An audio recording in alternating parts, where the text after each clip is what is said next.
14వ తారీఖు కోర్టుకెళ్ళి నేను చెప్పిన దానికి మీకు ఎక్స్పెక్టేషన్ మ్యాచ్ అవ్వలేదు అనిపిస్తే ఇంకొక 2 నెలల్లో రిలీజ్ అవుతున్న నా హిట్ 3 ఎవరు చూడొద్దు. Section 366A 354A 354D section 11 and 12 of POCSO act. అసలు కేసు ఏంటి మీది?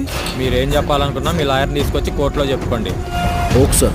78 రోజుల నుంచి రిమాండ్లోనే ఉన్నాడు.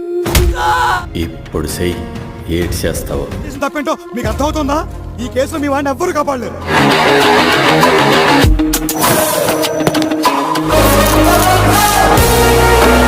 Objection your honour. సరిగ్గా చెప్పండి, ఏం చెప్పారు, ఏం చేశారు? జరగద్దు, జరగకూడదు. కోర్టులో వాదించడము తెలుసు, కోర్టు గురించి కొట్టడము తెలుసు.